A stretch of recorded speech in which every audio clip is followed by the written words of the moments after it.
Hi, everybody. Welcome to Hello, another hello. edition of 13th Dimension. Hi, guys. And People are tonight, we tired. have a very special guest. Mr. Scott Mr. Wilson. Legat, right here. What up, what up, what up? Happy birthday, old man. And for those Yeah, of you who don't know, today, In fact, happy birthday, Yeah, Scott. wait till we got some viewers. Do you have any announcements first, Jeremy?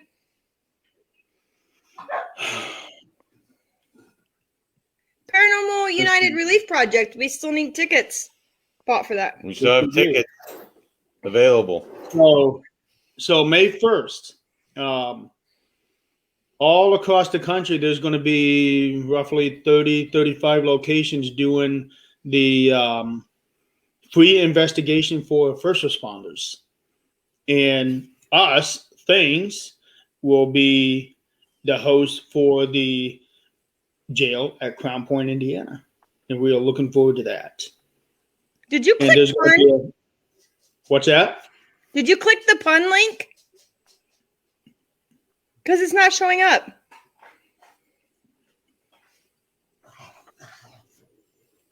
Oh, there it is. I found it. Never mind. I got it. I was going to say it should be up. Okay. So we're good. anyway, okay. So May the 1st on a Saturday night, we got the Paranormal Relief Project where we're going to be giving free investigations and experiences to all the first responders out there. And we will be hosting the event at the Crown Point Jail.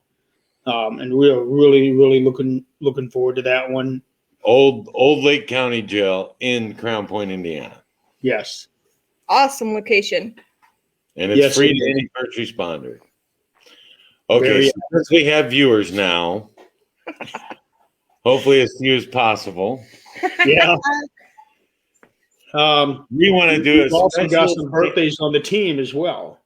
And today is Scotty's birthday. That's right, Mr. Wilson Yeah. himself. That's So right. since it's his birthday, we have a special video just for Mr. let Wilson. me at least get into the things chat before we go Oh, forward. shut up. No. Pat Smith's gonna want to see this one too.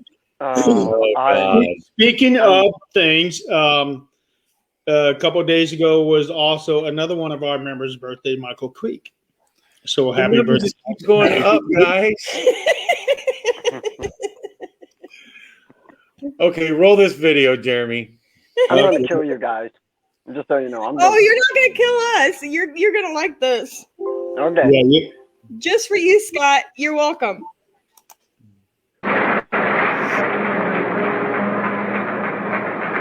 Happy birthday to you. Happy birthday to you. Happy birthday, Mr. President. Happy birthday to you.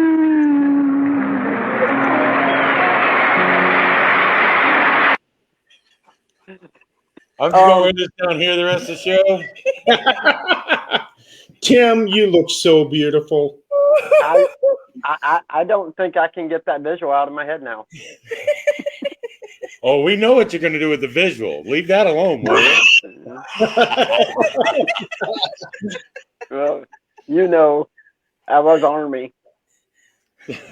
Steven, I told you you didn't want to miss it. No, don't play it again. It was bad enough the first time. It takes a lot to get me to blush, and I'm blushing. So. Okay, now I'm going to start working on sharing this thing out. Some people missed it. Jeremy, he said play it again. I said no. Steven said some people missed it. We need to play it again. That was fantastic. Oh. Well, we want. Happy birthday to you. Happy birthday to you. Happy birthday, Mr. President. Happy birthday to you.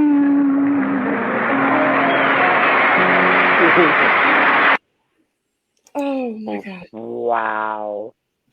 You know, I just might pop that video up every now and then throughout the show. Well, I do got to say, she did try to squeeze me into a dress, and I said no, You missed the outtakes. I should have kept the outtakes. no. Uh-huh. Yeah. That is fantastic. He did have his shirt flipped inside out, but he was like, my That's belly's it. showing. That take was a no go. Oh But my still, god. it's classic. Thank you So guys those so who are much. just joining us, it's Scott's birthday tonight, and if any of you guys follow Scott on TikTok, you will know his content is hilarious. So Yep. this was our way of getting kind of back to him. And now I'm Yeah. going to have to think of something new like that and do another one. Hmm This is what we do to each other, ladies and gentlemen. This is how the four of us are. We torture each other so bad. And I don't know if it's Scott being tortured or myself being tortured in this particular instance. So. Oh, it's definitely you. Definitely you. This is our sense of team, guys. Yeah. Oh, And, and the four of us are a part of a much larger team, and the way that we are is just incredible. And whereas normally I would say that these guys are my brothers, they're not. Stephen Gilbert here. I'm not your brother. He says, "You guys are out of focus." Oh wait, them are the tears in my eyes. Right. But here's why I'm going to explain why I am saying these guys are not my brothers. I see the word thrown out there so much that to me it's almost kind of like it's losing its meaning. So I am going to go a different direction and call these guys my oos. No, Jeremy, that's just me. Now let me explain why. If you look at the Samoans, how tightly knit their family is, they are probably the tightest family you would ever see anywhere in the world. And in their language, oos is brother, and I'm guessing oos is also for sister. So these guys are my ooses. I'll We'll take take that, that. man. I'll take it. Absolutely. Hi, Holly. If you missed it, go back and watch Tim singing "Happy Birthday" to Scott. I'll throw it in the Hey, chat so everybody else can I enjoy can it. play it again if you want me to. No, No. We need to get on topic for Scott's birthday. What's tonight's topic? Yes, we do.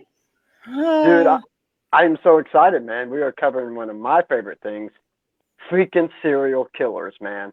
After following last week, we got this week. Dude, I'm so freaking excited, man. I have so many favorite ones. What about you, Jeremy? My favorite serial killer? Yeah. Michael. Who'd you say? Michael? What, no? Hmm. How about Jason? Turn it around. Turn it around. Chucky? No, Jeremy, he's talking about serial killers. Serial killers, Oh, Jeremy. Serial killers. Oh, No. Real How about- serial killers. Leatherface. Yes. Yeah. Mm. Buffalo Bill? Absolutely. Norman Bates. Boom. And Those are well movie guys, those weren't two they? have in common, ladies and gentlemen. Buffalo Bill, Norman Bates, and Leatherface. What do they all have in common? Scott? The real deal. Well, they are all based off of one guy named Ed Gein. Yes.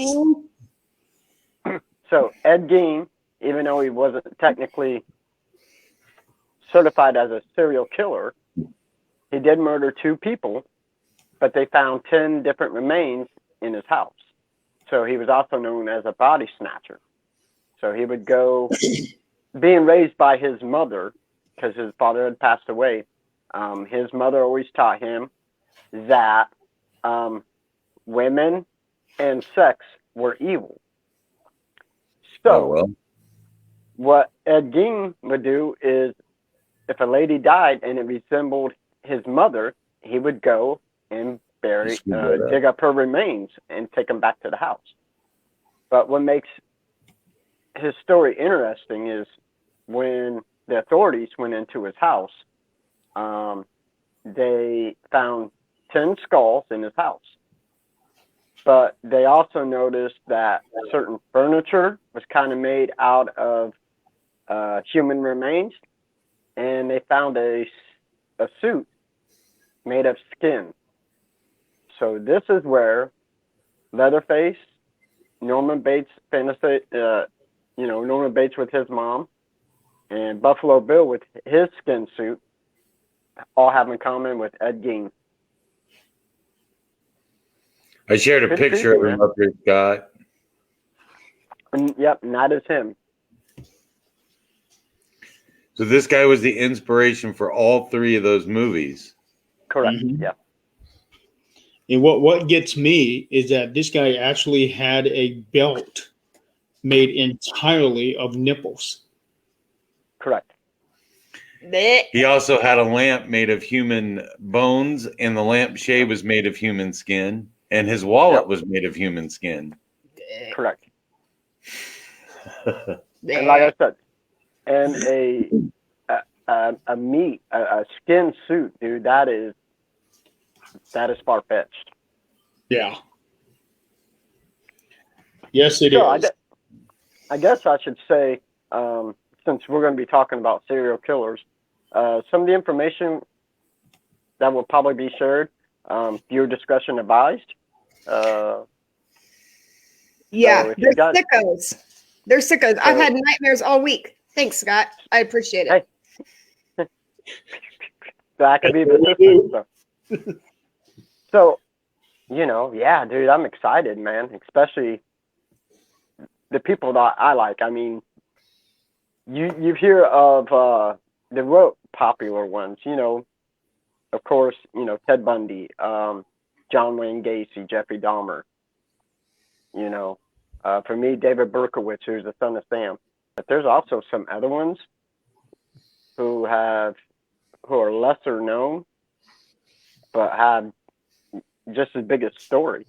And some of them I'm going to talk about, which I will bring up Dahmer, I'm going to bring up Bundy, and another gentleman, and I'm going to tell you why when I get to that point. So, but I'll share this little interesting fact. So the average IQ of a serial killer is 94.5, but the median is about 84. So most of your normal serial killers are kind of below, just a little hair below average on the intellectual level. They're Except for a geniuses. couple. Say what? They're geniuses. Some of them. Some of them, no. I know. Yeah. So none of y'all are serial killers. Mhm.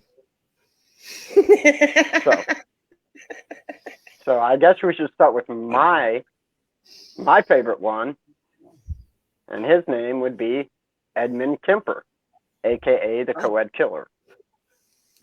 So Crystal loves this guy. He's so awesome. So Edmund Kemper was born in California in 1948, and this is not your normal serial killer.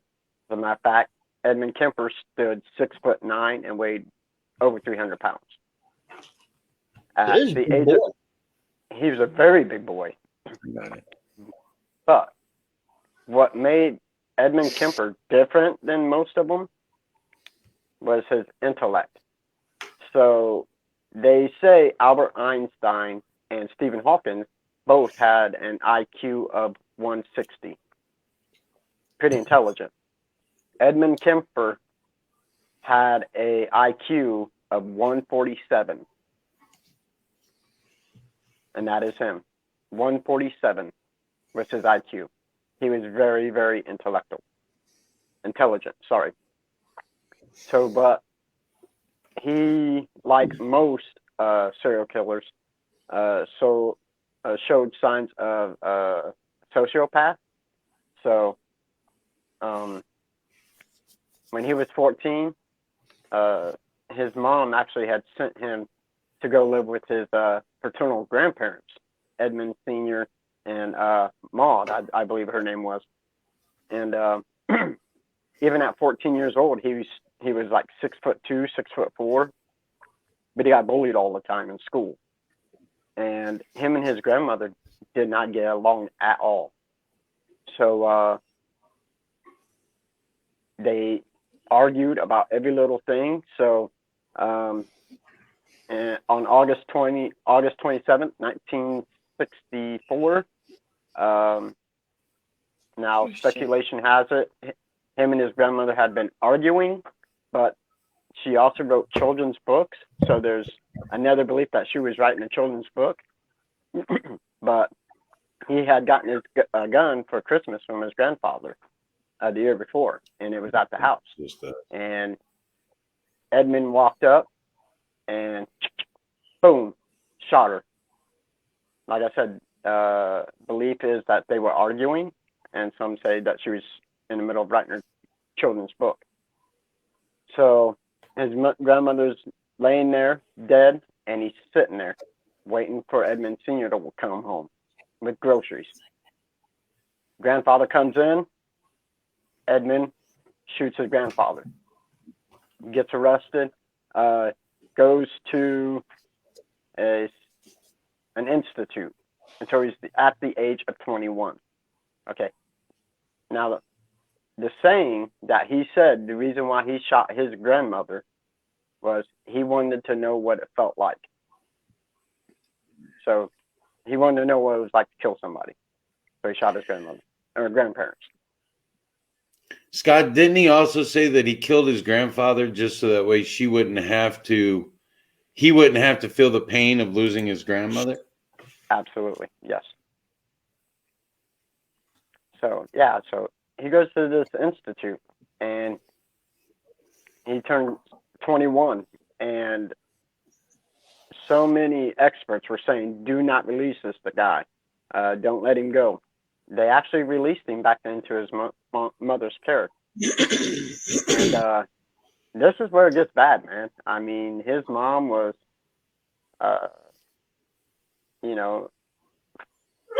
they, like his grandmother, they argued all the time.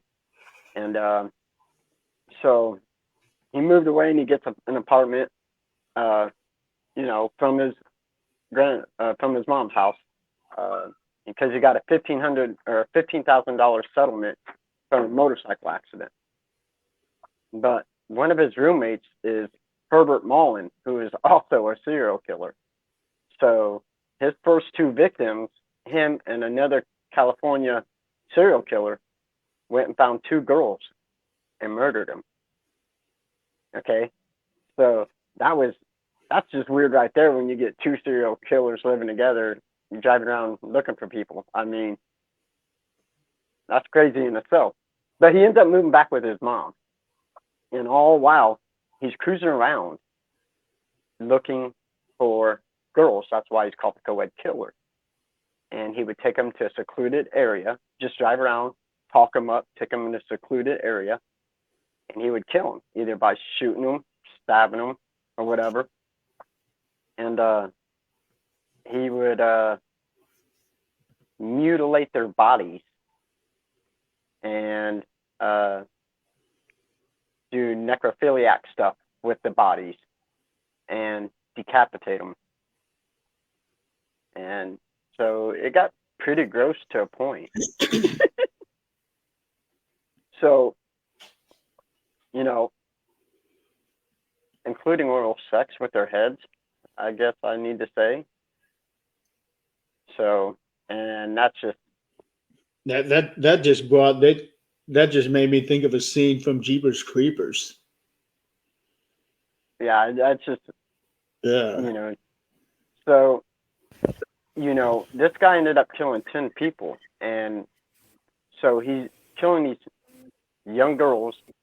And on April 19th, 1973, he walks into his mom's bedroom. She's asleep. And he bludgeons her to death in the head, killing her. And he spent hours upon hours mutilating her body. And he severed her head, and he would sit there and throw darts at her head. And he even performed oral sex with her head. And I mean, this guy, and he had no empathy, no remorse over it. But I think what got me was he actually had cut out her vocal cords right here, and he threw them in a garbage disposal. And he said that seemed fitting because all she did was complain about everything he did. So Yeah, And, I read somewhere too that he acted out a lot of sexual fantasies with his victims after they were dead. He was a Yeah. complete necrophiliac. he was. He's got a saying, and that's what I'm actually kind of looking for. So this is one of his MOs. He said, "If I killed them, you know they could not reject me as a man. I was more or less making a doll out of human beings and carrying out my fantasies with a doll, a living human being doll." Despite the fact that this person was already dead. Yes. And the thing about this guy is that there were signs, even before the first murders, that he wasn't all right in the head. Right. And he loved to talk about it too, didn't he? I mean, I know Diane Sawyer interviewed him. He was interviewed like 3 or 4 times. He is. As a matter of fact, an interesting fact about Ed Kemper is he was actually talked to by 2 FBI agents. This is what led to the profiling of other serial killers. As a matter of fact, if you have Netflix, there's a show on Netflix called Mindhunter. It is about serial killers, and it is about these 2 FBI killers, and their main person that they talk to is Ed Kemper. Wow. So, yes, Ed Kemper, the co-ed killer, he is the reason why FBI agents or FBI profilers have a profile for now for serial killers. And he helped profile many serial killers, including BTK, Bind, Torture, Kill serial killer, Dennis, helped catch him. Charles Manson, yes. And quite a few, so. all Good based on old the guy. Chucky. Right? So, yeah, that's Edmund Kemper. 6'9", 300 pounds, IQ of 147. You know Just the size of this guy is intimidating alone, let alone what he did. right. And what is odd is, like, they say he is just like the nicest guy. Like, he is so friendly and so talkative. Well, some of the documentaries that I watched about Edmund Kemper, they said he used to go to the local watering hole where all the cops hung out. Yeah. And they loved him. They thought he was just one of the guys. So, and I was reading that. So when he got out of that institute, he was actually doing, like, helping out with stuff. And he actually wanted to be a police officer. Yes. And so after he killed his mom, so he had drove somewheres, and he just couldn't do it no more because he was not getting any publicity about it. Yes, there was no publicity, maybe here and there. So he actually called the cops himself and confessed to all these murders. And when he called, I believe it was the Santa Cruz cops, they all thought that Edmund was joking because he hung around them and wanted to be one. And when it all came to head, they finally realized he wasn't joking, and they went and actually arrested him. He sat there and waited for him. And the thing about Edmund and like majority of the serial killers is they become full of themselves. I guess that's what I want to say, because even to this day, Edmund Kemper believes that had he not gave up to the cops, himself to the cops, that he would never have gotten caught. He said he could have kept going. They would never caught him. So do you want to keep on track with the necrophilia and go into the next guy here, Scotty? Well, I can, because this is what I'm going to, I want to bring in Jeffrey Dahmer into this, because everybody knows Jeffrey Dahmer. He loved to eat people as well. Mhm. Ed Kemper wanted to as well. So, and this is why I was bringing in Ed, the IQ thing. So, believe it or not, Jeffrey Dahmer had a IQ of 144. So he's only 1 point less than Edmund Kemper. And this guy had, what was it, 18 young men? So, yeah, it's just really interesting on some of these, on their intellectual level, on, you know, the things they could have done rather than the things they actually did. Well, I just did a search for the highest IQ among serial killers, and Kemper came up as the highest. Right. Now, so this guy that I'm also going to shoot in here, and I know, Tim, you and I talked about this, he's really not considered a serial killer, more of a domestic terrorist. Everybody knows him as the Unabomber. His name is Ted Kaczynski. And in a sense, because there's always been speculation, some people say he was a mass murderer, which is extremely incorrect, because if you know the difference between a serial killer and a mass killer. So a serial killer would kill numerous people over a period of time, where a mass killer will kill a lot of people in a short period of time. So that's what really makes the difference. And that's why there's a lot of yes and no back and forth on whether Ted Kaczynski is actually a serial killer, because he did kill some people over a period of time, correct? Yes, in my mind, Ted Kaczynski is a serial killer. I like to compare it to Ted Bundy versus Timothy McVeigh. Correct.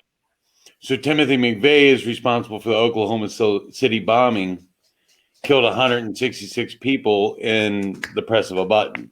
Right. Yeah. But Ted Kaczynski was mailing bombs, mailing anthrax out to different places and killing 2 or 3 people at a time, but he was killing people over time with these mailed packages. Right. So, like I I like to said, call him the long distance killer. yep, Mhm. absolutely. So, like I said, and when you think about the intellect on people, Stephen Hawking and Albert Einstein they say they had an IQ of 160. Ted Kaczynski had an IQ of 167. So we're talking about somebody who was smarter than Albert Einstein and Stephen Hawking. I mean, I mean, I believe he had a doctorate by the age of 18 and master's by 16. I could be wrong on that. But this was a man. Yeah, Say that again? makes it even more scary.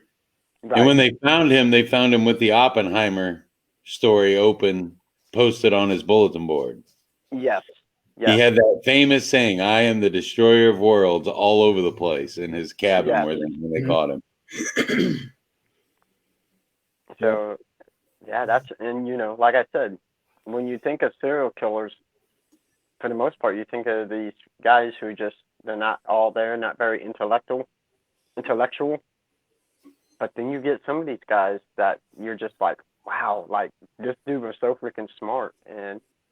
But that little bit, he was just a little bit too full of himself and a little bit too dumb and got caught or whatever. So Jeffrey Dahmer probably wouldn't have been caught had they not had one of his victims not overpowered him and escaped.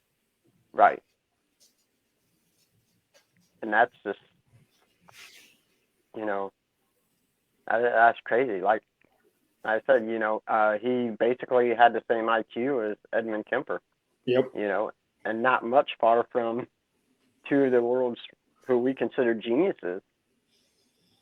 So, and the next guy even had a high IQ. I was going to say that Dahmer just had a love of fava beans with a nice Chianti. Yes, he did. So everybody knows. Just by mentioning this, it just seems like a bad time to eat one of these. Go ahead, Jeremy. Eat your Slim Jim. Sure, you know what they're made of. Scott, you know what your chicken nuggets are made of, right? Oh, Steven. Oh no, Steven's still around. He's kind of floating around in the chat. You have to say it tonight, Scott. Say what? You have to say it tonight, my famous line. We are to no corporate sponsor. Yes. What he just said. He said it enough times. Well, I'm old and got a short Yes, you memory are. loss. That's right, ladies and gentlemen. Scott is officially old. Not until next year. Can I say it? Like, can I be less cokey, maybe? So, okay. So since we're on that,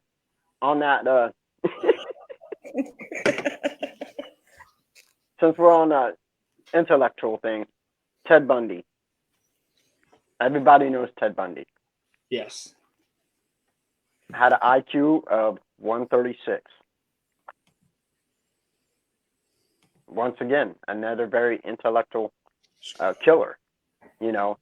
I mean, this guy, he was smart though, and when you think of his body count, I mean, so they're saying Ted Bundy had a body count of 36, but there are experts out there who believe that he actually had a body count of more than 100 people. The comedian Tim Wilson wrote a book and said that he believes Ted Bundy killed 4 young girls in his hometown. See, that's crazy. I mean, that aren't on that list of 36. And he was just like Edmund Kemper. By the way, Edmund Kemper is still alive.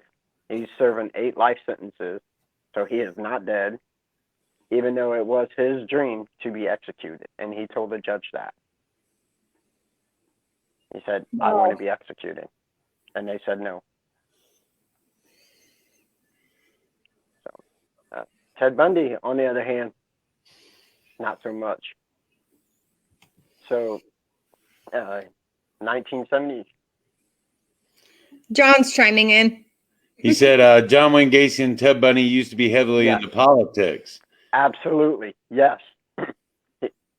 Absolutely, John. And that's what I found weird, because if you follow serial killers, you follow the norm, John Wayne Gacy, Ted Bundy, blah, blah, blah. And wasn't John Wayne Gacy, wasn't he like a city councilman? I do believe. Yes. And when the police actually went to John Wayne Gacy's house, everybody was shocked. They're like, "There's no way! Like, you got the wrong guy." And they started exhuming bodies out of the basement, dude. And I can't pull it up on my computer, but what was the body count? I can't remember. There were 22 that they pulled out of the basement, or 27 they pulled out of the basement. He admitted to 33, but they think it's closer to 50 something. See, that's just. And he was married twice to 2 women and had children. You know too Yeah, much about this. If I go missing, y'all, you know. Well, him, anybody, any of these guys. You're not a rabbit or a deer. You have nothing to worry about. So, Yeah, we can't get rid of you because if you weren't around, then the 3 of us would go crazy, even more so than what we do now. True story. Yeah, and that may not necessarily be the best thing. right. So, yes. So, Wendy, I hope that answered your question. He is still alive. And absolutely, Nick, he is 72 years old. So, then see, that's why I love Nick, and that's why I love John, man, because I know if I go to screw up tonight, they got my back. Yeah, because I'm going to be honest with you. I did research on one person and then got pulled into a Zoom meeting being Jeremy's secretary today. So, sorry. Excuse me for having to work. So, here we are. Yes. And see, now see, this is why I like John and Nick, man. Now they're saying Gary Ridgway, right, dude? Green River Killer. So, back to Ted Bundy. So, you guys might have to help me with this one because there's just so much about him. So, when there was early signs that something was wrong with Ted, because when he was a teenager, he was a peeping Tom. He loved to peep into people's windows, and but he never thought about stealing anything from people. So, here's a guy walking around. Yeah, I'm gonna stare at you through your window, just kind of creep you out. And if you're a huge Zac Efron fan, he plays Ted Bundy in the Ted Bundy movie. So That movie was actually really good too. Scott It wanted was. to try to be a Ted Bundy once, but he couldn't reach the windows. oh, did you just say? Happy birthday. It's your birthday, so we're going to hit you harder. Thanks, True. I appreciate that. And I would carry a milk crate with me.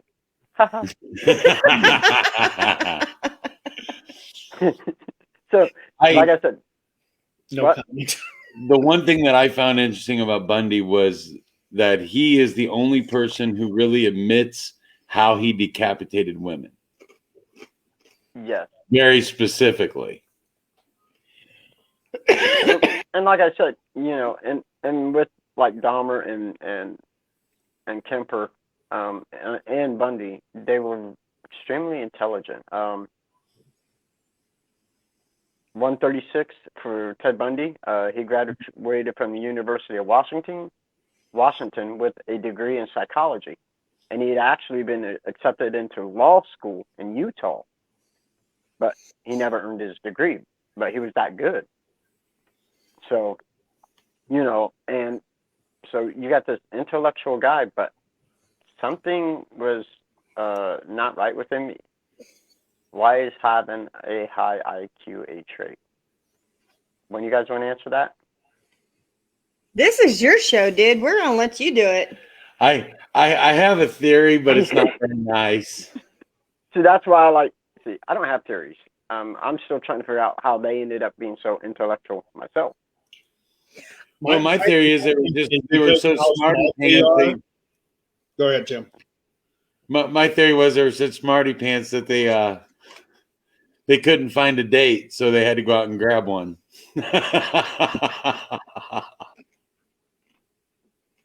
I have to wonder if high IQ and schizophrenia or other mental disabilities run hand in hand. I know some children with autism have ridiculously high IQs. Yep. So I'm wondering if other disabilities might fall into that. Well, I That's a think good possibility. Peter had like paranoia schizophrenia. Right. So it could play into that. And we have to remember too that a lot of these serial killers that we're talking about happened a while back, and some of them never had availability of treatment that they have today. That is true. In the very same case with Jack the Ripper. Yes. Right.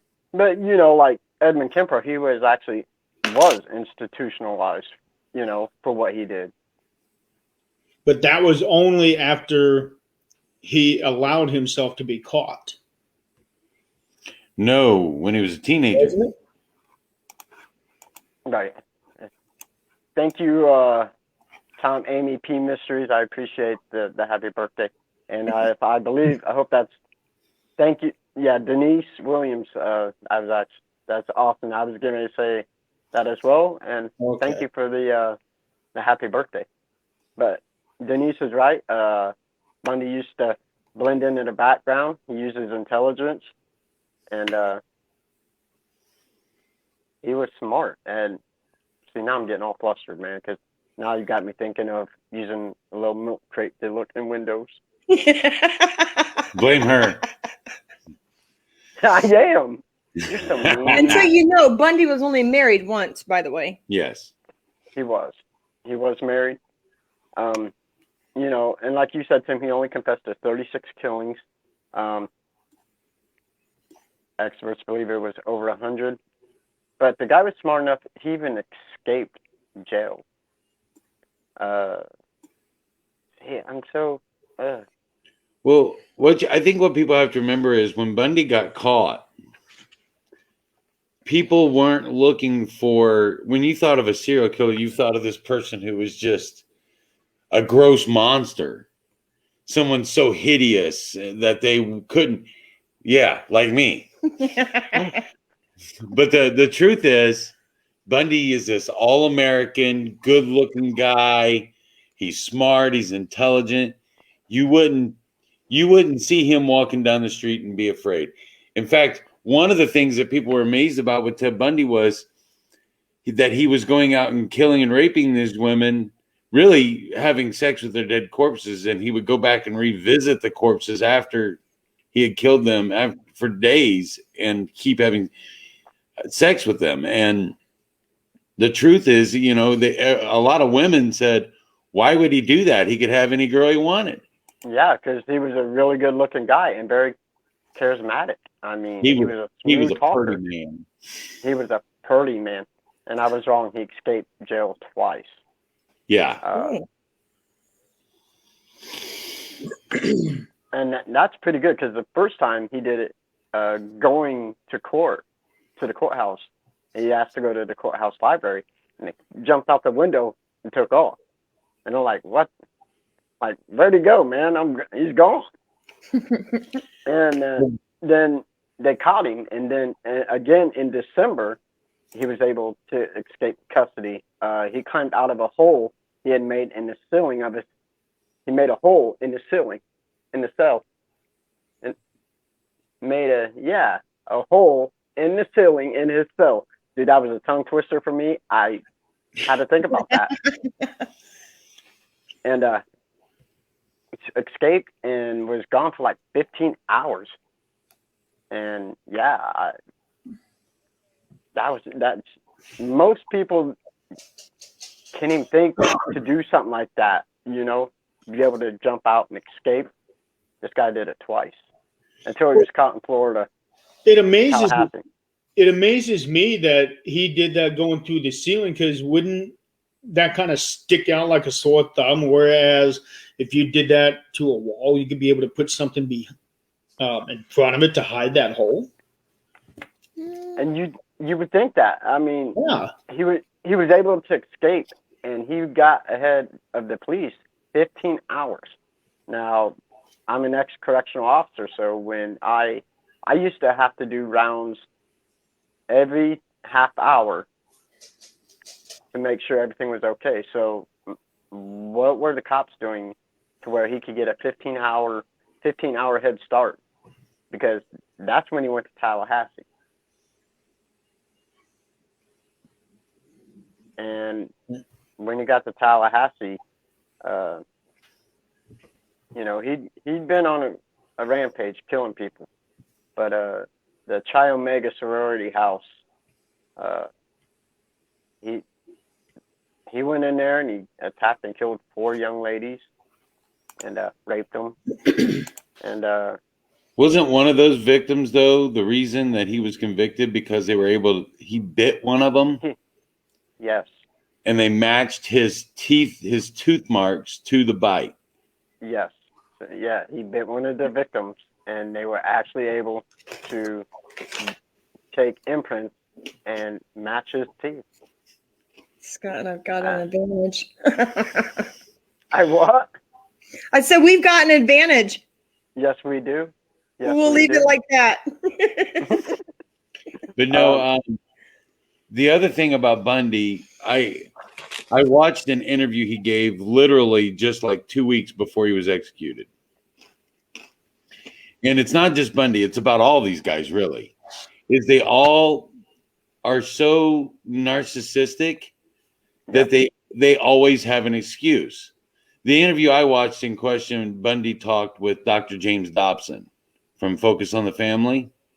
Yep. He completely blamed pornography for all the atrocities that he committed. Yep. And they were trying to get it outlawed. They were trying to get porno outlawed. Yes. But these guys never take responsibility for what they've done. Kemper did. Yeah. Who? Kemper. Yes, but he also said that he was born to kill, and he said that if his mother would have treated him with respect and kindness, he would have never have killed anybody. Okay. So he said that everyone that he ever killed was him killing his mother.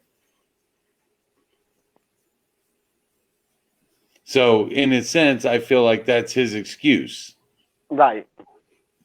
I mean, he turned himself in, he owned up to it, but on the same hand, he had an excuse for it.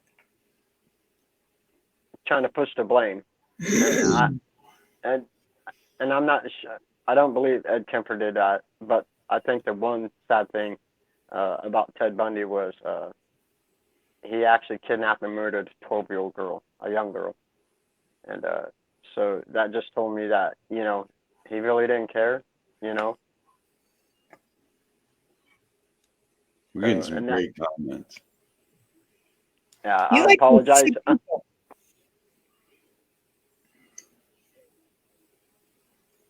Yeah. Yes, so love your kids. Yeah. See, and that's why. See, Thank and you, Sydney. these smart ones came in here. Thank you, Sydney. I hope you like my hat. Scott But anyway. normally wears a hat. Jeremy decided I to do. add one.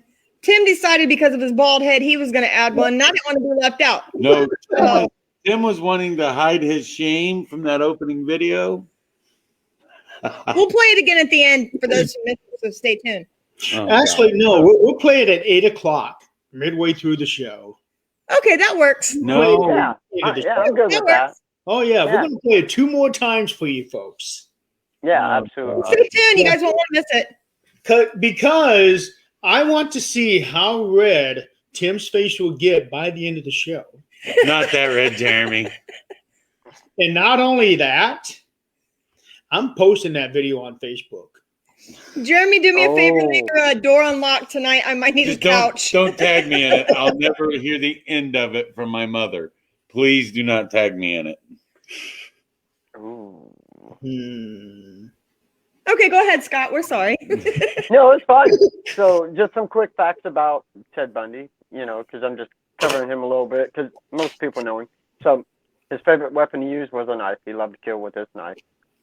Like I said, he had a degree in psychology. admitted to killing 36 women. Experts believe it could be up to 100. And of the 36 people, he decapitated 12 of them.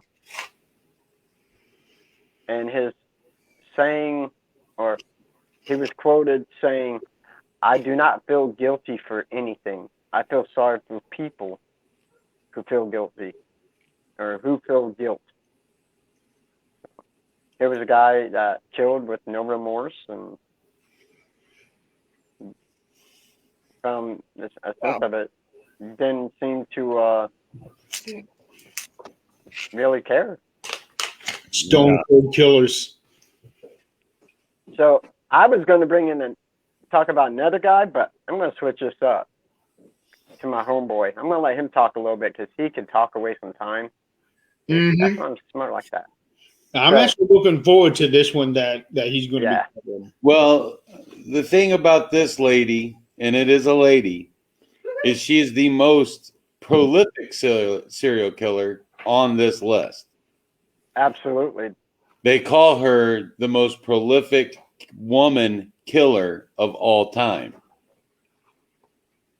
Who would we be talking about, Tim? Gosh, I wonder. Well, it's funny that you mentioned that, Scott, because I didn't realize it when you told me you wanted me to cover her. But ties very closely into another subject that I seem to talk about a lot, and that's Vlad the Impaler. In fact, I'll be on What the Frick Live right after this show talking about Vlad the Impaler again tonight. So, if you haven't guessed, we are actually talking about Elizabeth Bathory. That's correct. And yeah, I got a picture over here I'm going to pull up real quick. Go ahead and tell them what you know, Scott. Oh, Sydney, it's coming. Hold on, my friend. That's my topic. Yes. So Elizabeth Bathory, she was a noblewoman in today's Hungary. She was Hungarian, and she owned land, or a king owned land in this kingdom. Okay, so from what I understand of this lady, she believed that virgin blood would keep her young.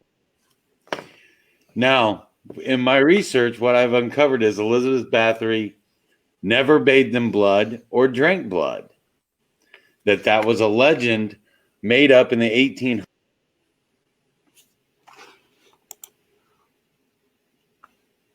Tim. That was Inspector, guys. Dude, if something didn't happen like this all the time, we wouldn't even. Wow. Just when he was just starting to get to the juicy parts. Right. Thanks. And it would only have to be on my birthday, of course, you know. Yeah. So anyway, once again, to reiterate, this is the 13th dimension where nothing ever works. Ever. Nothing ever works. Yeah. Oh, he's back now. I'm back. What happened to you? Hey. I have no idea. Somebody closed out the wrong tab. Hey. Way to keep the trend going. Yeah, that's right. That's all I'm going to say. Because we were just saying this is the 13th dimension where nothing ever works. So, And Elizabeth, thank you for confirming that, Tim. and Scott, you were right. Elizabeth Bathory was Hungarian. She was born in 1560 in, Yep. I'm going to try to say this right, Dude, Exed Castle. It's ECSED. Yes, Sydney, it is. And she had a child before the age of 15. And the child was whisked away and hidden from the world. And she married a man named Ferenc Nadasti when she was 15 years old. And he was already very, like, Elizabeth Bathory's family was already known for being very cruel. Yeah. Do you remember where she was born? She was born in Exed Castle in Hungary in 1560 AD. Because in this, it says she was born in Transylvania. Well, it's kind of right there in that border line area between. Wow, go figure. Really? Do you know Transylvania at all, Tim? Yes, I do a little bit. She was actually related to several of the what they would have called boyars, princes of Transylvania. She was also related to a lot of major nobility all throughout Hungary, Slovakia, all those areas. But she married this man, Ferenc, when she was just 15 years old. His last name was Nadasti, but he was of lower class than she was. So he actually took her last name and added it to his name because she was of higher nobility. Right. Her name, Bathory, actually means brave. So they were known as these kind of warrior people that had kind of sadistic tendencies. And her parents were first cousins. So when she was young, she suffered from epileptic seizures. And yeah, you got the wrong hat on. But at any rate, her husband was known as the Black Knight of Hungary, and he would just go out on the battlefield, and he loved to disembowel and impale people. So, but they did share love almost immediately, and that love was of torturing their servants. Yeah. And he would actually hold down a woman, and Elizabeth's favorite way to torture one of her servant girls when she the famous saying is one of the girls was brushing her hair, the famous story, one of the girls was brushing her hair, the servant girl was, and she pulled a little too hard, and Elizabeth Bathory turned around and broke her nose and made her nose bleed, and then grabbed her jaw and ripped her bottom jaw off. She was also known for taking her fingernails and literally ripping the flesh off of her women servants' faces. Yep. And she loved to do that from a very young age. Actually, when she first got married at 15, that was one of their favorite things to do together was to torture these girls. Her husband ends up dying in 1604. And Elizabeth Bathory just keeps on killing. In fact, she kind of escalates after her husband passed away. Now, the funny thing is, she married off all of her daughters. She ran her affairs with 3 different empires. You had the Christians, the Turks, and the Hungarians. She ran all the business because her husband was almost always at war. He was almost always off in battle somewhere. So even while her husband was alive, she was running all the affairs. And according to most witnesses, she had a lot of affairs too. Just want to say hi to Robert Murphy. He just popped in. Oh, hi, Robert. Hi, Thank Robert. you for joining us tonight. And if you didn't know it, tonight is Scott's birthday. Oh, hold on a minute, Jeremy. What time is it? It's happy birthday time. Uh-oh. Ladies and gentlemen, Mr. Tim Kohler. Oh, shit. Happy birthday to you. Happy birthday to you. Oh, God, why? Happy birthday, Mr. President. Happy birthday Oh, I shouldn't let's talk into to this. you.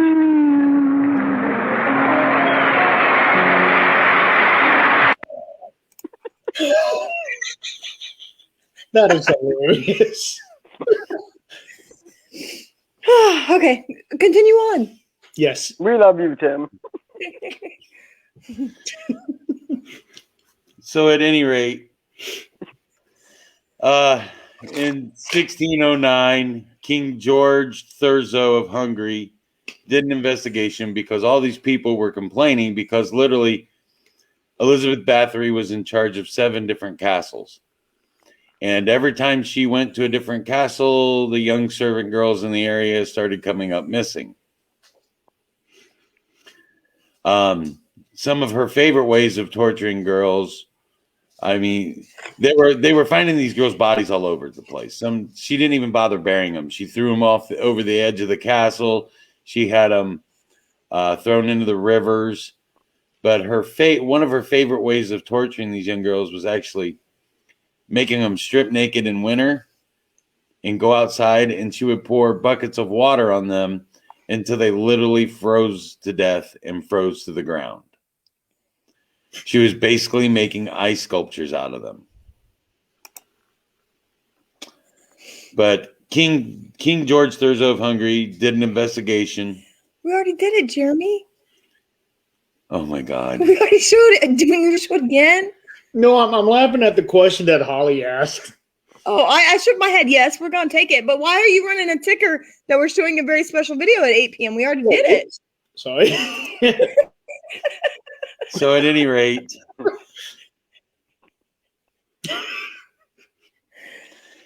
I'll bring my wig too. How's that? There you go, Scott.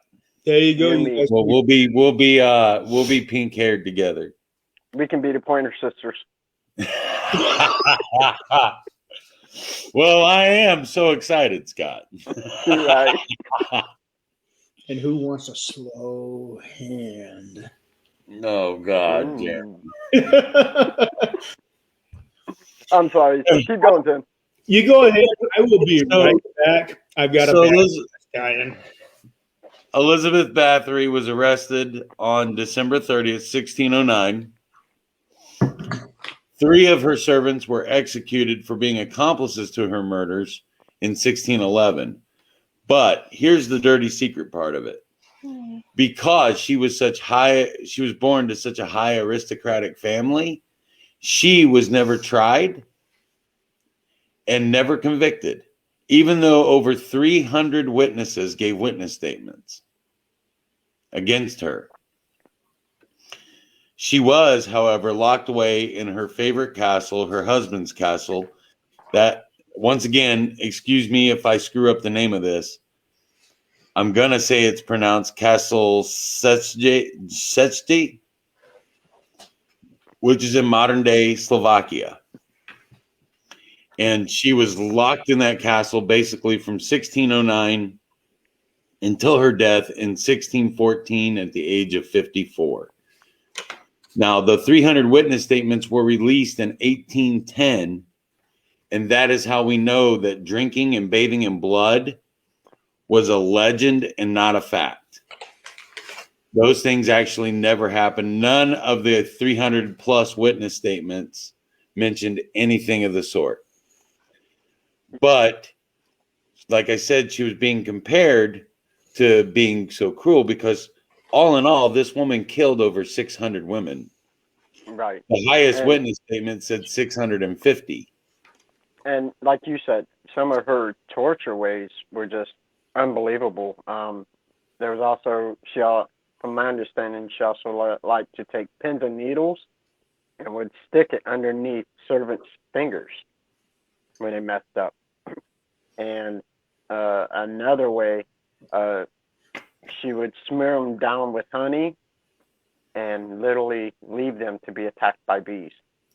So, a lot of wolves in that area of the world. But I'm curious because like you, I research and reading.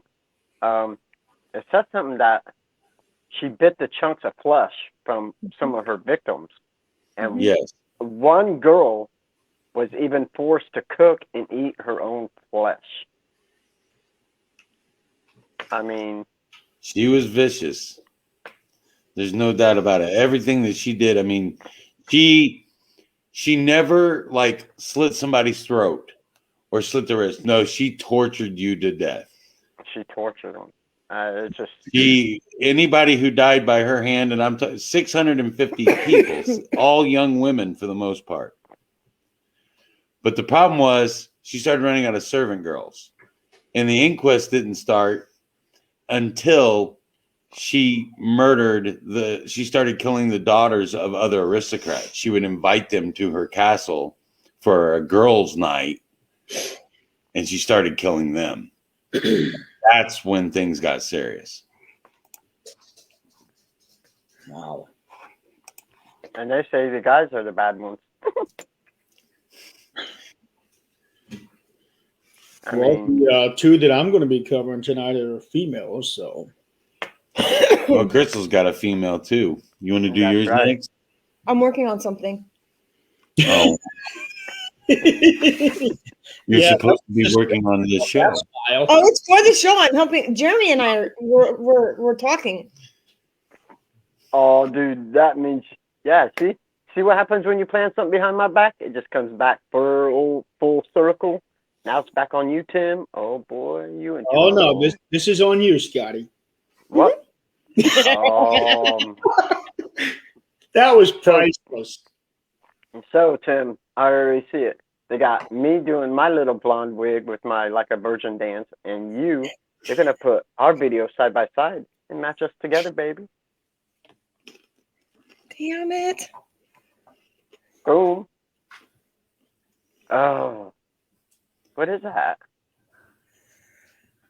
It's you. That was you with your wig. I don't know what you're talking about. That ain't me. I don't know who that dude is. Okay, go ahead. Sorry, I was trying to get it to Jeremy so we could put it on the screen, but now you ruined it. He didn't ruin it. We just know. So Jeremy, I know there was one you wanted to talk about. There is one in particular I want to talk about, but the first one that I want to bring up is she is reported to be the very first female This is serial yours. killer in the United States, Lavinia Fisher. Mm. No, mine was supposed to be. Yeah. I guess every woman is the first woman. Go ahead. Yeah. So in her time, this is the early 1800s. That would definitely be before yours. Would it be? Hers yeah. is like late Yeah, mine's 80s. I like have no idea who Crystal is covering. I'm She's covering Eileen Wuornos. Okay. So anyway, she lived in South Carolina, and there are different versions as to what she had done with her victims. One of them would be she would invite people over to her house for dinner and just have little conversations with them, trying to figure out if they were like the higher up societies, if they had money, this, that, and the other. And by the end of the evening, what she would do is she would send them to their rooms and basically poison them with tea. Good Cheerio. Yep. And once they would drink their tea, and eventually they would not die from the poison tea, they would basically just kind of like pass out from it. And she was married at the time. And the legend is that when these people would pass out, her husband would actually go in and do the actual killing. That's one story. Another story is that she would only have men come in and basically do the same thing, poison them to where they fall asleep, and then on the bed that they would be sleeping on, she would pull a lever, and the bed would collapse, and the victim would fall into a pit. And Yes. it is believed that at the bottom of this pit were spikes. So she would basically impale them, I guess you could say. But The old lay on the bed and pull a lever trick. pretty much. I got you. But she died at a young age. She was either 26 or 27. They don't know the exact date that she was born. They just only know the date that she was executed. And she was executed at the Old City Jail in Charleston, South Carolina. And she was hanged for her crimes. I thought you were going to say she took a nap in the wrong bed. Well, It would be fitting, wouldn't it? or drank the wrong cup of tea. Either way. It could be. But the one that I really wanted to cover is actually she actually lived in Indiana, and she also lived partly in Illinois. Her name is Belle Gunness, Yeah. and this was back in the late 1800s, early 1900s. But what's really particular that struck out to me is because of where she was spotted. But I will get to that one later. The way that she would kill her victims. See, according to this story that I'm reading right here, she was married to a guy named Peter Gunness, and this was in 1901. As far as I know, this is the first murder that I am aware of. She basically killed her husband by smashing in his skull, but officially it was ruled an accident. But eventually they got it to where they were able to nail it on her long after the fact. But she had eventually remarried and murdered a couple more husbands. And then her official, not really official, it's still kind of unverified because there's been some questions about her actual death. But she was believed to have died on April 28th, 1908 in LaPorte, Indiana. Dang. But the very next day, she was supposedly spotted at a train station in Decatur. Which is like 30 minutes from all of us, if Yes. that. Decatur is actually where I was raised in my teenage years. I'm sorry. So bad. Howdy, Howard. Love you, brother. But she was reported to have been seen in Decatur the day after her death. But there's stories that she had faked her death. She had moved somewhere. I'm trying to find out where. I used to know this story, but this was a long time ago that I heard this. But she ended up living, they think, another 20 years. Wow. Yeah. Nick put in the comments here. Her actual fate is unconfirmed. Right. But yeah, that's right. I forgot about that. Thank you, Nick. They think that she had died in a fire in 1908, but with her supposedly being spotted the very next day, that's when they started piecing everything together. So, Scott, there was another Indiana serial killer that you wanted to cover, wasn't there? There was. His name is, I'm gonna butcher this. Herbert Baumeister. This guy is from Indianapolis, Indiana, and he was called the I-70 Strangler. Sounds like a fun guy. Sure. So Swipe right on his Tinder. he just. They believe the number of victims. He killed between 8 and 16 people between 1980 and 1996. And he was married and had kids, but he would go to gay bars and pick up gay men. So there's speculation that maybe the wife was a cover-up.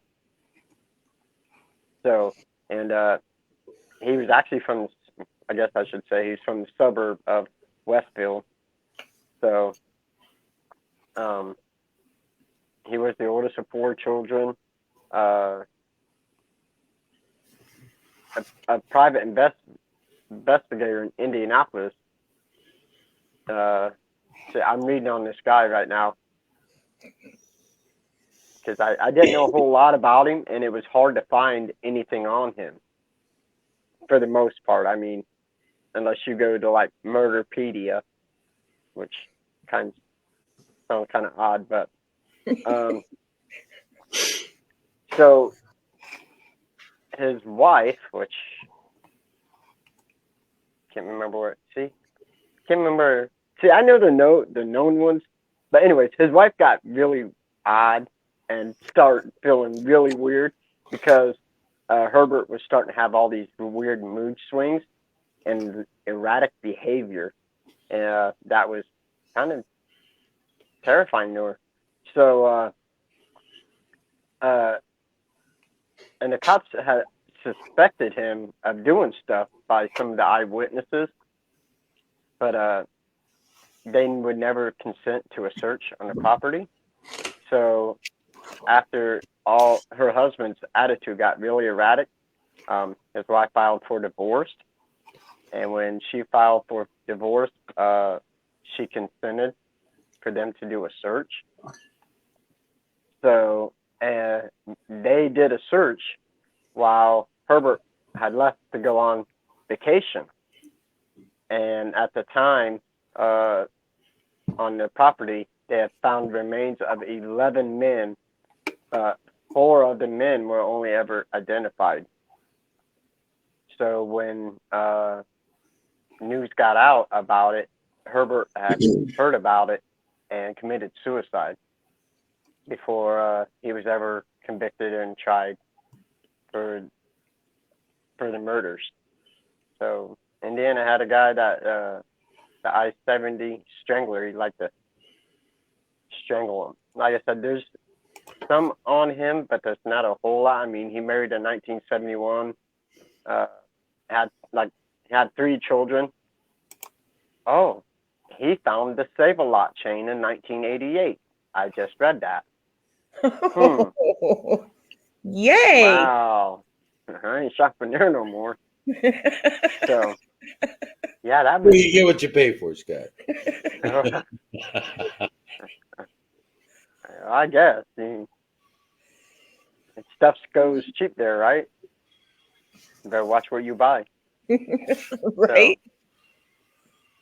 So that is Herbert Richard Baumeister. And he looks like a young, if you look at his picture, he looks almost, I won't say like Ted Bundy, but he would be the type of guy who would be in back. I'm going to try to pull it up. We may disappear, we may not. You're just going to have to hold on a minute. I don't know that I can get it back up. There is one extra thing about Baumeister, that the home that he lived in is now one of the more popular haunted locations in Indiana, called Fox Hollow Farms. Wow, I didn't see that. Mm-hmm. There he is. That is Where him. are we? Where are we? We're there. Oh, okay. He can do it. He looks kind of like a small, young guy. What's that supposed to mean, bro? Now you're in trouble. It literally means nothing. It just means that, he doesn't look like. It takes a lot to strangle somebody to death. Because he's not a big guy, is that what you're saying? No, I'm saying it takes an enormous amount of force to strangle someone to death. Sydney, are you talking about the location that Jeremy was talking about? Fox Hollow Farm. I actually had the opportunity to go there, but the problem was I don't know if they are still the current owners there, but they were asking way too much compensation for it. Because people actually still live in this house, and they wanted X amount of dollars just for us to come to the place and do the investigation. But at the same time, they also wanted us to put them up in a hotel and pay for their pay for their meals. They're smoking what? Yeah. This was, I don't know, 2 or 3 years ago. Haven't tried to go back since because it's just asking way, way, way too much, and there's just no way. Yeah, that's no way. Yeah. Would I love to go there and investigate sometime? Absolutely. But not at the kind of prices that they were asking, because not only did they want to be put up for the night, but they wanted to be put up for the night at a 5-star hotel. Well, when in Rome. Yeah. So, I got an insane asylum up in Randolph County they can go chill at. yeah. Right? So, Crystal, you had another female serial killer, right? Yes, this girl is cuckoo, fat crap, crazy. They I got call one that'll her match that. what? I said I got one that'll match that. But ladies first. Okay. They called her Lee Warnos, but her real name is Eileen Warnos. She killed 7 men after prostituting herself out. And she claims self-defense. I'm getting there. Okay. Back off, Nancy. Don't make us play that video again. I don't want you to play the video ever again. It's coming. That's a closing. So she did this in between 1989 and 1990. She killed these 7 guys over about a year's time. They called her the damsel of death or the hooker from hell. And she, I watched an interview with her that she did for 60 Minutes in Australia. And she had no remorse. She None. actually asked to be executed. Yes. She said, just take me straight to the chair. I don't even want to bother. People are making money off of my story. The cops, the judges, the lawyers, they all had movie deals. And she said, I don't want people making money off my story. These guys got what they got. They deserved it. Take me straight to the chair. Wow. She forfeited all of her pleas. Like her, to have the case relooked at and all that. Her appeals, she forfeited all of those. But she came from a very messed up background. At 13 years old, she was pregnant with her first child. She had a schizophrenic father who was in prison. He committed suicide when she was 2.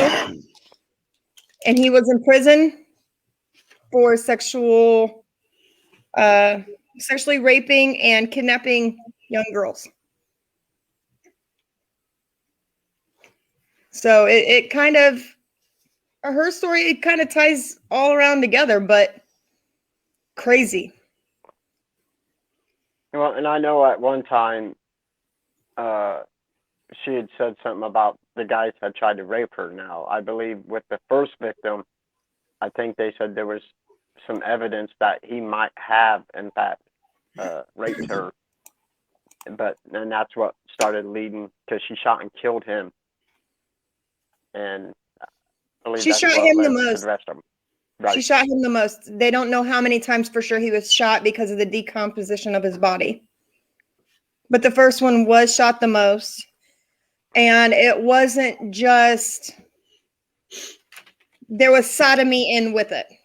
I'm trying to keep this as PG for everybody as I can, but it wasn't just a normal rape. There was also sodomy with it. Dang.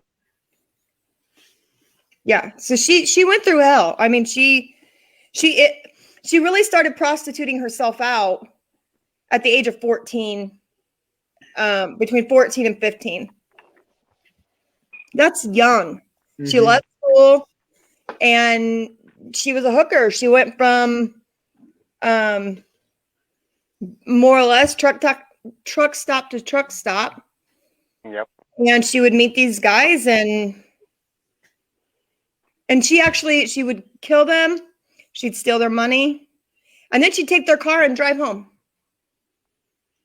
Now, she was in a relationship with another woman, I do believe, and she, according to what she was saying, that she was trying to support her and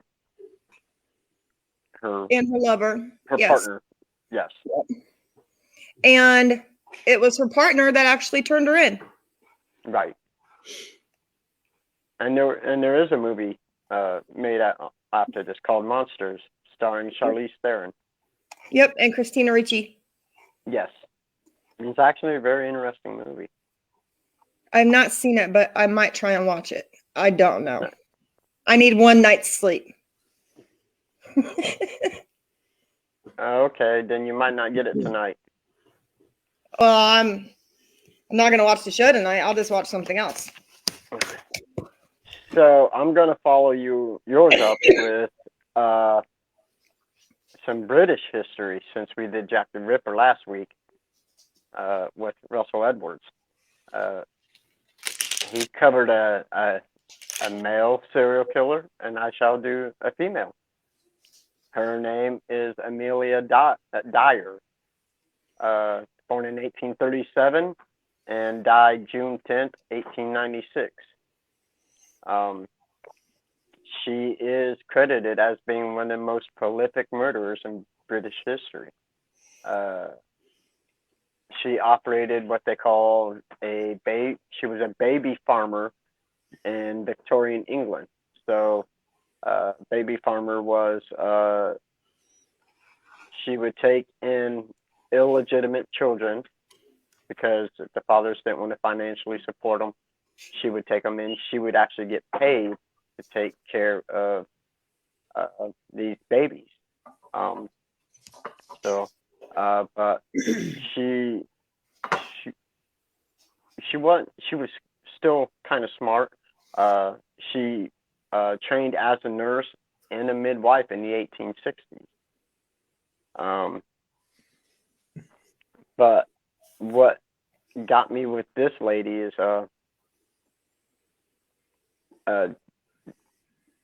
they would take them to these baby farms, and most of the time, families or fathers or whatever would believe that their children were going to be taken care of. And most of the time, the children were actually mistreated and even killed.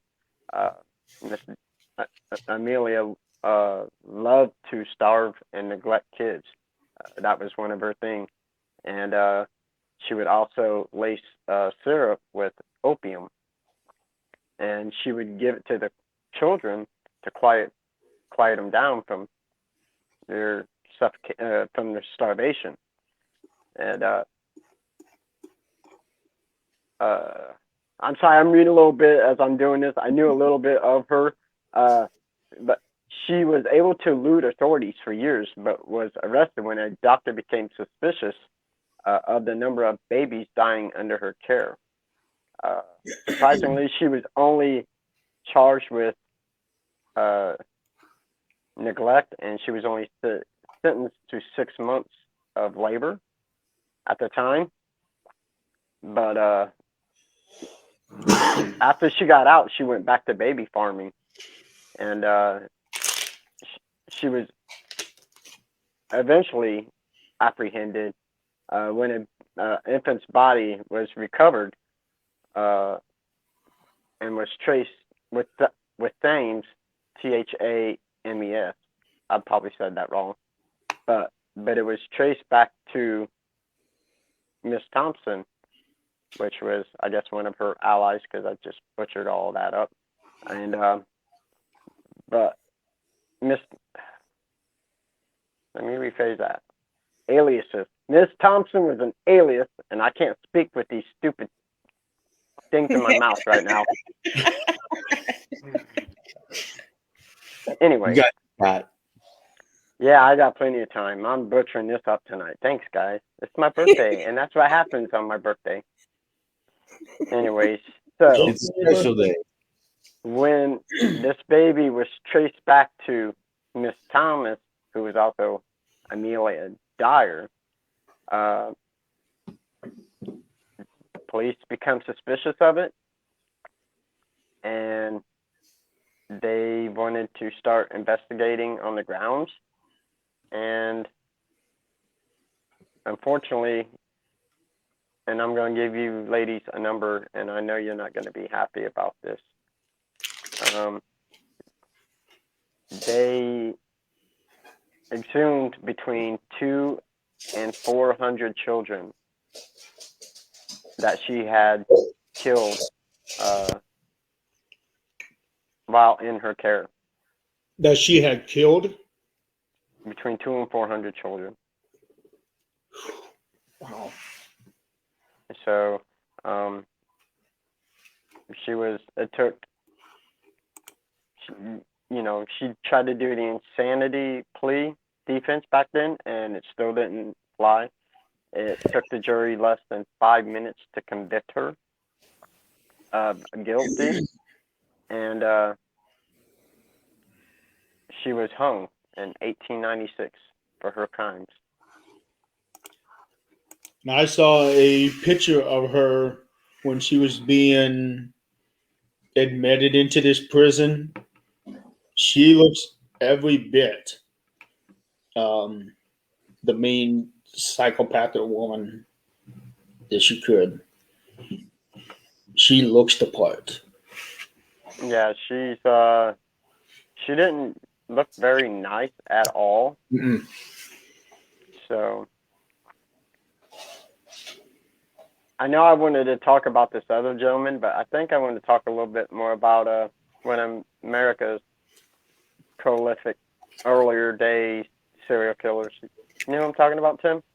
Sydney, this is what I'm eating. You talking about up there in Nick's area of Chicago? I am. I'm talking about it's over there. I can't reach it. You talking about this guy right here? That is him. I was just looking him up myself. Can I read something, Scott, when I came across this guy? Dude, I tell you what, I've been butchering so much. Go for it. So you guys all know, well, most of you know anyways, that we did Jack the Ripper last week. Well, we did a promo commercial for it. So we were kind of going through some serial killers. And we just did, a top 10, Yeah, 12? kind of. And I'm not very well versed in serial killers. So I'm not either. You're way more versed than I am. So I was looking through and we found this quote from H.H. Holmes. And he said, "I was born with the devil in me. I could not help the fact that I was a murderer, no more than the poet can help the inspiration to sing. I was born with the evil one standing as my sponsor beside the bed where I was ushered into the world. And he has been with me since." Wow. That is a direct quote from H.H. Holmes. That's just creepy, man. Being paranormal, I mean, we might cover everything, but we always bring it back to paranormal. That's gotta talk about demons and devil. We do, yeah. But keep in mind, we go paranormal and beyond. Yeah, Yeah, we go but paranormal. we're still tying it back. The devil, demons, You say what? the devil and demons. He Yeah. said he had the devil with him his entire life. It was in him. Yeah, and that kind of paranormal. Demons. Didn't he also spend some time in Indianapolis? Oh, don't ask me. That's all I know. I can tell you that he confessed to 27 murders. He was only convicted on 1. He was speculated to have killed 200 plus people. And his victims were killed in his murder castle. I can't talk either, Scott. We're good. In his building in Chicago. That's about all I can tell you. Because while you guys thought the folders were full of stuff, nothing. I could have sworn that there was a time where he lived in Indianapolis. I'm looking at his at his page right now, and it does say that location Indiana is one of his locations, but I could swear that he had spent some time in Indianapolis. Well, see, We H.H. probably did. Holmes was just like, I believe it was kind of like an alias because his real name Yep. was Herman Mudgett. Yeah. Yep. I'd have kicked my own butt for that name. Hello, guys. My name is Herman. And he attended the University of Michigan, where he went for medical school, and he was a mediocre student. He wasn't even all that good. He wasn't even a genius. Why is he on this list? Well, I mean, he did I end up don't know. losing a lot of patients. In more ways. His name is well known, though. So One of the things yeah. that one of the things when I was researching him that I thought was very, very interesting was that he was only ever convicted of killing one person, and right. the one person that he killed was known to be his accomplice in all the other murders. But yet they say that there was what, over 200? Is that? Yeah. So, you know, and it was weird because it actually started with the World Fair, I do believe, in Chicago. If I get my page to load. See, I didn't have anything on H.H. Holmes, but I do like stuff about H.H. Holmes, especially everything that we just got denied. But he was born into a wealthy family. He had showed signs of high intelligence. Clearly, that didn't happen. He was always interested in medicine. He loved to trap animals and perform surgery on them. Sounds like every other serial killer who likes to do bad things to animals. But there are some accounts that as a young child, he even killed one of his playmates. There's no evidence to that, but it is believed that that's what he did. So in 1886, he moved to Chicago. Nick, great area. We sent him to you, Nick. And he took a job as a pharmacist under the name of Dr. what? H.H. Holmes. Frankenfurter. Real quick, I want to do a shout out to Howard. He just popped up into our chat. Would Yeah, that he was be- He was in here earlier. Open your eyes, No, Jeremy. he's in the chat for the show. I know he was in here earlier. He said, "Hi, my brother and little sister. Oh, Happy did birthday, Scott." He just I'm didn't sorry. I acknowledge you. didn't even notice that. I don't see any comments. Oh, So probably a good. I That's see. probably See, a he said good this. reason. Yeah, I see him from before. Oh, and my friend Rachel also came in earlier too. Didn't So- notice Put that up there. So if I'm not seeing your comments, I apologize. I There you go, Scott. kind of turned them off. Billy Jack. I don't know what he's playing. It's Okay, so We had another comment about the hat earlier being Amish. yes, and that song came into my mind. I've been spending most of my life living in an Amish paradise. I actually, believe it or not, I actually did that song at a karaoke one time years ago. See, like I Rosie. said, And I'll tell you what, I nailed it. That is like the only one that I can actually rap to. you can rap because I sure can't. I can't rap, but that one I can. I can't rap, sing, dance, nothing. I know what we're doing the next time we're at the Dady's house with the four of us. We're gonna set a karaoke time for a little bit. Oh boy. Who's got the karaoke machine?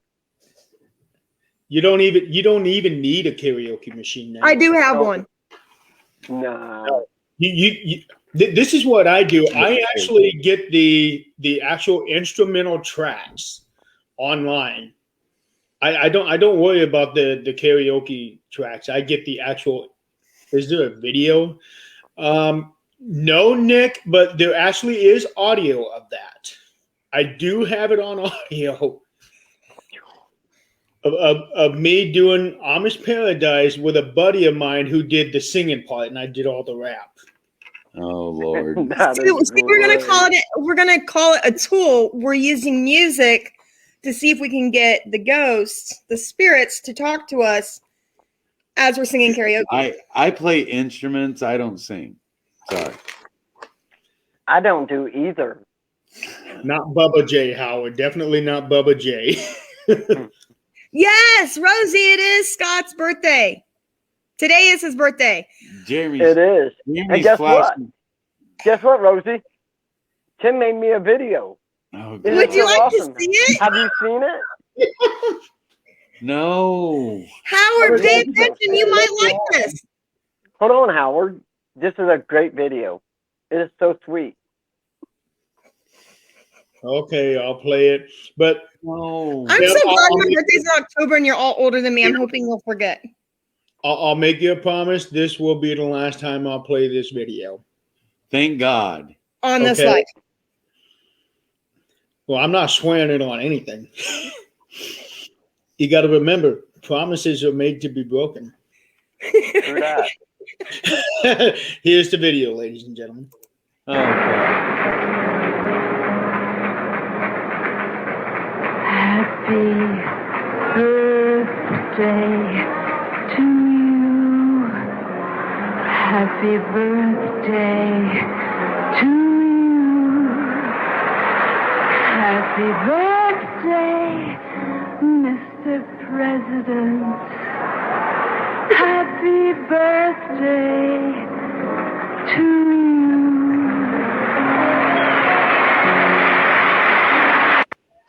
Oh, my God. I've actually got tears in my eyes. Where did Scott go? Oh, my God. Mm.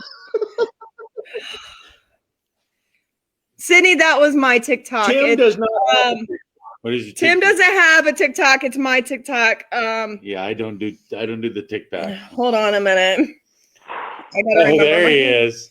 Oh, Oh, Biz, you look fabulous. True that. oh, Tim's going to go get his wig. Mine is Mama C _81. Oh Lord. How Type you that doing, in. Howard? Type it in. How do I Yeah, type it in In the so that banner? they, yeah. create a banner? Dango, you killing it. I like you do. 3 snaps How and is 3 it short. purple wig? We got so sidetracked here, man. It's not even funny. You know what? We get sidetracked a lot, so it's okay. You know what? They're liking it. We're getting people interacting. It's your birthday. Who cares? Yeah. Right. I'm 28. You are in I'm your 29, extremely sorry. late I 20s. really think the pink hair with the beard really makes it set in. Hey, all I It have to brings add, out the Tim, colors of your eyes, Tim. and I know it's been a while, Tim, but how's it feel to have hair again? Yeah, That's what I was thinking. I'm thinking of making this permanent. Dude, Although kinda with look this good. particular wig, I kind of look kind of Prince Valiant here. Ooh. I kind of got like the ugly Rapunzel look going on. I kind of like it. Hold on, I got one for you. I'm trying to. Did I do this right? I'm new to this, guy, so you have to bear with me. No, you just click on it there. There you go. That's our TikToks. Yeah, Little Evil 74. That's Scotty's TikTok. Oh, And You if just you put my really want to TikTok crack up on up, mine. you've got to go watch Scotty's TikToks because Yeah. Scott, believe how many it or not, followers you up Scott to? is Like a 10 million 11. followers on TikTok, Scott. say what? totally came out wrong. He's got way more Scott than me. is a living legend on TikTok. No, I don't have 10 million. I only have 7,500 followers. That's not. There's Dude, nothing you look about- like Wendy And there's Ghost. and Ghost. Yeah. Everybody- This Everybody's is Ghost, guys. Thanks, Steve. Adam, I'm glad is I that I'm glad I Karen? do look younger. All right, you go play. Go Yeah, play. Nick You said, know what? Nick says we look 10 years younger. Nothing wrong with the natural hair. Sorry, Nick. I didn't mean to say your age. I know you're only 28. My bad. And you, Mr. 28. Wilson, Oh, are what, Lord. 48 today? Where's What? my What'd you- wig? What's Did this? you just How old are you say? today? I said No, your age way too old. Did you just say I was 48? Yeah, I think you're what, 46 or 45? I thought it was Dude, 47. You guys don't even know. Scott, you look 22. Oh, I love you. Yeah, see, there's a reason why I'm the favorite. That's right. Yeah, not you too. Her. I'm 43. And I Awesome, know Sydney. you were 2 grades ahead of me in school. That's why I said 45 or 46. I'm 47 years old. 47. How old is Bev? I was right. You were Yeah. right, Jeremy. I was right. Thank you, I'm the Sydney. baby. I'm the youngest. Yeah, she's the youngest. And Steve says I'm Yeah. 29 and Holden. That's my dude right there. I'm 40. All truth and Nick- honesty, guys, I'm not even 40 yet. Nick thought I was 21. I love that dude. Yeah, so I am the oldest of the group. So that's, I just look like the oldest. and I just look like the shortest. Yeah. So back to H.H. Holmes. What do we know about him? So he He's built a a house for. no. So he moved to Chicago. Took a job as a pharmacist under the name of Dr. H.H. Holmes. Soon after that, apparently he started killing people. He bought himself a house, or the house he had built for himself, which would become known as Murder Castle, was equipped with secret passages, trapdoors, soundproof rooms, and a kiln. I'm going to say this wrong, so you might say this, Tim. A kiln, K-I-L-N. Kiln. Yes, kiln. Kiln. Okay. For To pottery? cremate the bodies. Yep. Yeah. So, the peak of everything, actually, like we said, took off during the World's Columbian Exposition in Chicago in 1893. Oh, sorry, Crazy. I was still thinking. Trying to, because I got all this hair and it's kind of just making my head itch. Right? He would kill women. He would actually become engaged to women, and he would murder them. And he would take control of their life savings, which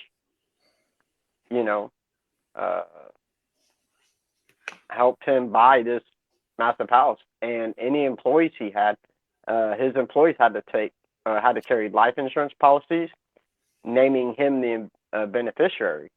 Hence, when they died, he would collect the money, so he would kill them.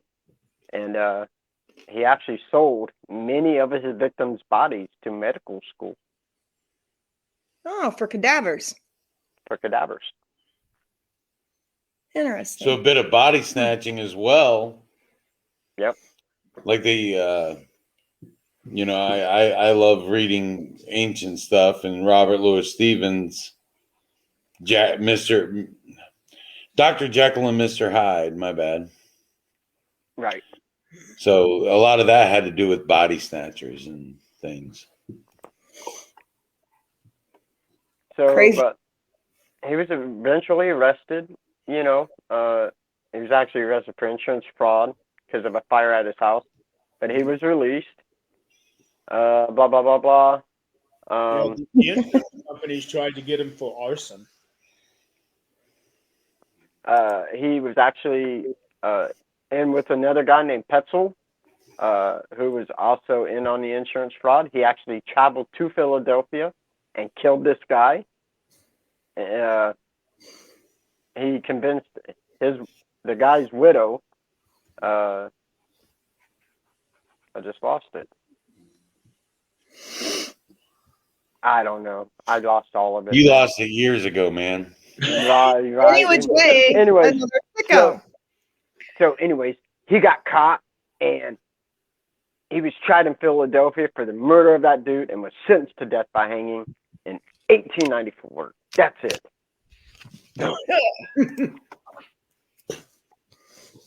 Mic drop. Yep. And pretty good time for that too, because we are actually almost out of time tonight. Yep, that's why I hurried up. Yeah. I didn't want to butcher it anymore. You did well tonight, Scott. You, You did did very great. well. We're proud of you. And Tim didn't talk the whole time, so that's always a plus. That's Yeah. because I gave him one subject. So for that, Scotty, I applaud you. Thank you. But next time, which we should do a serial killer show, another one.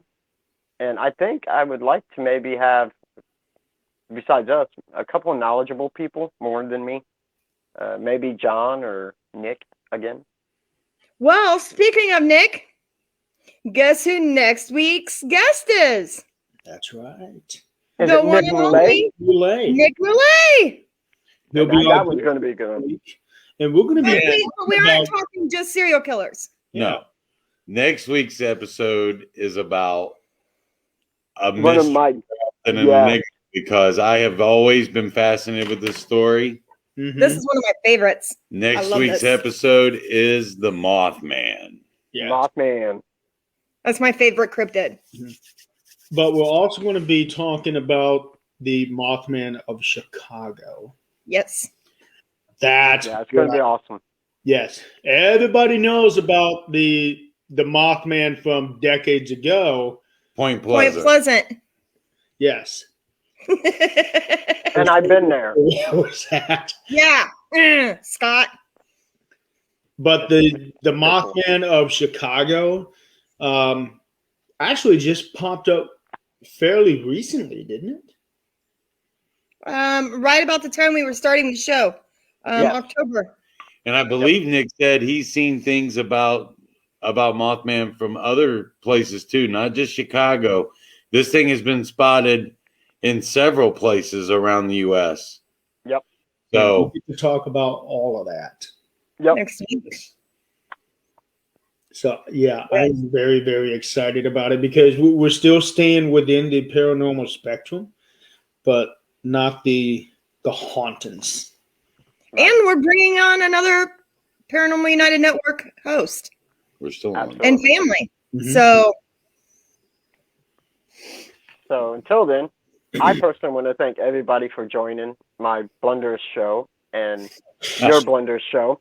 And You did for fine. everybody wishing me a happy birthday. It means absolutely a lot to me. Yeah, happy birthday again, Scotty. Brother. Thank you guys. You know we love you. Yeah, I And- love you guys too. And everybody stick around because Tim and Crystal are going to be on the very next show here in 5 minutes with Emily Menshouse on What the Frick Live. And it's going to be awesome. Vlad B. It is. Taylor. On the Paranormal United Network. And guess what I'm talking about?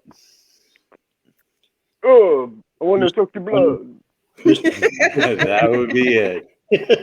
Vampires and the real story of Vlad the Impaler. So if you've not Yeah. had enough of us, stick around on the Paranormal United Network and we'll be right back in like 10, 15 minutes. Not even. Right on. Yeah. Like 5 minutes. Yep. Yeah. Happy birthday, Scott. Happy Thank you. birthday, Scotty. Thank you guys. Love you guys. Stay tuned for What the Frick with Emily Menshouse featuring Tim and Crystal. And until next week.